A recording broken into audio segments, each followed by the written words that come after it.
Hi hello friends, இன்றைக்கி என்ன video பார்க்க போகிறோன்னு பார்த்தீங்கன்னா, எங்கள் ஊர் சந்தையில் வாங்கிட்டு வந்த கன்றை நாங்கள் வீட்டுக்கு முன்னாடி வைக்கலாம் அப்படின்னு சொல்லிட்டு ஆரம்பிச்சிட்டோம்.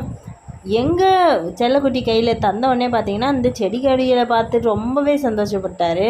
ஏன்னா அவனுக்கு செடி வைக்கிறது ரொம்பவே பிடிச்சமான விஷயம். அதனால் அப்பா நம்ம இப்போவே அந்த கன்று எல்லாமே வைக்கணும் அப்படின்னு சொல்லிட்டாரு.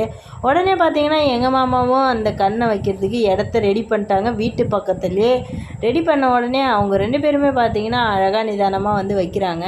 இது என்னென்ன கன்றுன்னு பார்த்தீங்கன்னா, கத்திரிக்காய் கன்று, தக்காளி கன்று, மிளகா கன்று தான். அந்த கன்று எங்கே வாங்கணும்னு பார்த்தீங்கன்னா, எங்கள் ஊர் சந்தை செவ்வாய்க்கிழமை நடக்கும். அதில் தான் வாங்கினோம். இந்த சந்தை வந்து பார்த்திங்கன்னா வெறும் கண்ணுக்கு மட்டுமே ஸ்பெஷலிஸ்ட் கிடையாது. இதில் காய்கறி, ஆடு, மாடு இது மாதிரி நிறைய பொருட்கள் எல்லாமே வரும். அந்த சந்தையை நாங்கள் அடுத்த வீடியோவில் காமிக்கிறோம். அது வரைக்கும் நாங்கள் போடக்கூடிய வீடியோவை தொடர்ந்து வேணும்னா எங்களோட சேனலை சப்ஸ்கிரைப் பண்ணி ஃபாலோ பண்ணுங்கள். அந்த வீடியோ பிடிச்சிருந்தா மறக்காமல் லைக் அண்ட் சப்ஸ்கிரைப் பண்ணுறேங்க. தேங்க்யூ.